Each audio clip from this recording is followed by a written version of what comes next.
smash that like button. Woo! Like and subscribe. Good afternoon, good evening, wherever you may be. This is a quick follow-up video on the Centennial Trail to give just some of my thoughts on the trail itself and what Danny Boy and I faced and some of the things you should consider.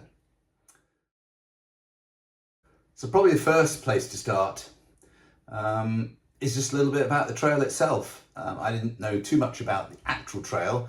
There was a couple of reasons why I wanted to do it, but it's called Centennial Trail because it was built or constructed in 1989 to commemorate the 100th anniversary of South Dakota as a state. It is earmarked as Trail 89, so most of the signage is 89. It's in western South Dakota, and it passes through a number of state and national parks. It's a lovely, lovely trail. Okay, the first thing to chat about is just the length of the trail. It's 124-ish miles. I say ish because there are a number of side trails you can do that can increase the length, and obviously everybody has different walking apps and GPS and everything that comes up with different mileage. But if you think in your head 124 miles, the only sort of side spur that we did was to go to Mount Rushmore. The trail passes to one side of Mount Rushmore, and it's a sort of a 0.8 to get up there and obviously a 0.8 to get back, but 124 miles. I went Nobo, so going from the south to the north, which in my head was the better way to do it, because you finish with sort of an ascent of something at the end in a similar way that you do on the AT. Perfectly feasible to go southbound, and in fact I met a PCT hiker at Mount Rushmore restaurant who was going southbound and then doing some extra little bits. So it's possible to do it either way, but most of the apps that I'd seen that had marked the trail and the book that we used were all going northbound. One of the first things to consider is mapping and information about the trail. Now, I looked online, maybe I looked in the wrong places. There isn't a great deal. There is a PDF that comes off a government website that gives you a couple of pages, but I use this book. It's a fantastic book by Cheryl and Yucca. Absolutely fantastic book. And it'll give you details, breaks it down into sections, tells you start and end point, the distance. Fantastic resource. This is a really good resource and I'd recommend buying it. You won't find much else. One thing this book does include is something called a standard miles calculation, which takes into account the elevation gain and loss that you go through, and obviously how long it will take you. That was very useful. It's very accurate. For the sort of pace that I went, it was, yeah, pretty accurate. Gave you a good idea. The book breaks the trail down into 16, 17, 18 stages. Some of them are quite short, but that does give you detail about each stage, how long it is, the elevation gain or loss, the standard hours it will take you to complete it, and some other information about fauna and flora. So very, very useful, and I would highly recommend buying this book. I did use the Hiker with two eyes, the Hiker app, sometimes to identify where I was on the trail, particularly in one section where the trail went off, ATVs went off one way and you went off another way, but the trail seemed to disappear. And I realized later on that actually the trail was supposed to be on the ATV path, and I'd gone up the side of a hill on something that, yes, you could see that was once a trail, but I don't think it really was the current trail. It was probably something that was there before, but still got me back on. But the Hiker app gave me a few things to go through. Next thing to sort of talk about Centennial Trail is difficulty. Now, one of the issues with the word difficulty is you're dealing with different people who've had different experiences and have different skill sets. I would say if you were a reasonable day hiker, this is not going to challenge you in any particular way other than it's 124 miles. If you're a through hiker of any trail, any long trail, it's very doable and very enjoyable. So if you are a reasonable day hiker, reasonable fitness, perfectly doable. The trail itself is marked by these trail markers, number 89 with a bison's skull head, as it were. But I would say early on, it does cross a number of other trails, and you can accidentally go the wrong way following what you think is the right trail sign. And that's particularly the case when you go through a couple of valleys which have got streams on them, and trails veer off left to go across a stream, and it looks like the major trail, so that's the one you're going to take, but it turns out not to be the case.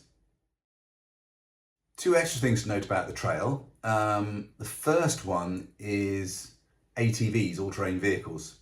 Now, I did the trail on Memorial Day weekend, so I think there were far more people out and about than there probably would be normally, but certainly you do share a trail with ATVs for probably a day of your time out there, so 15 to 20 miles. Certainly my experience of interacting with the people who are riding bikes or all-terrain vehicles, very respectful, slowed down, waved, all that sort of stuff. But I imagine when it's not a Memorial Day weekend, you will see them, but you won't see many. I think one day, the day where there were a lot of them, I probably saw 30 to 35 vehicles and motorbikes. But you can hear them a long way off, and in the end, just get out of the way. You know, your safety is more important than their enjoyment. Also about the trail, there aren't actually that many shuttles. It's not a long trail, so in one sense it's a bit presumptuous to think there are going to be lots of shuttles around. What Danny Boy and I wanted to do was to park our vehicle halfway and then walk north to halfway, pick our vehicle up, go to the northern terminus and get a shuttle back. Didn't quite work out that way, but there are a few shuttles. I don't know whether you would consider them cheap or expensive, because obviously you're doing quite a distance, and also there aren't loads of roads around, so you do have to go on the route that you're given. Next subject really is sort of food and resupply. Well, Danny Boy and I, we parked his vehicle halfway, and that was our resupply. So we didn't really rely on any local stores. You do go through a couple of small towns. I can remember going through Nemo, and there's a restaurant there. But one thing that is the case is there's nothing really close to the trail that you could get a resupply of food. So that is something to consider. Also, the length of the trail, 124 miles, depends what speed you go, how many days you want to take. But conceivably, you could do it with just one, buying the food before you left and having a heavy pack that gets lighter as you go along. It's conceivable. So just to reiterate the point about resupply, the trailheads are not in towns or on the edge of towns or 1 mile from town. They are sort of slightly isolated. And there isn't a great deal of traffic. So I would think long and hard about resupply. Another point to make about Centennial Trail, and to be fair, it's the same with every single trail, is the issue of water. Now, early on, first half, you do pass through and over quite a few streams. When I did it, they were full of water, so there was no issue getting water. We did use some of the campsites, and in some places that's the only thing you're allowed to use, but we did use some of the campsites, and they obviously have water spigots and very easy to get water.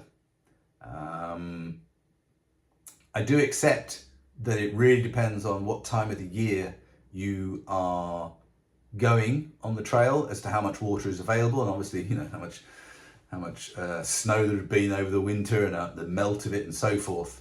But this book gives you a complete list of all the places that these two local people have found where there is water, and giving you a really good indication about whether it's seasonal, non-seasonal. So water wasn't an issue. It could be an issue, but for us it wasn't. So you should be fine with water. Okay, what does the Centennial Trail offer? Well, the reason I wanted to do the Centennial Trail was I wanted to see bison in the wild, and I wanted to see Mount Rushmore. So straight away, there's two things that it offers. You can see bison in the wild and Mount Rushmore. Now, I do accept the definition in the wild might be stretched a little bit, because I think there's a limitation on where the bison can actually roam compared to maybe Yosemite, that area where they might have a bigger area to roam in. But as far as I was concerned, they were wild. You were walking through their paddock, as it were. So that was really great to see bison in the wild. That's a tick box in my life. And obviously going to see Mount Rushmore, that was really good. The trail, it's about a mile and a bit away from it, so you get a fantastic view at a lookout point. It's not marked.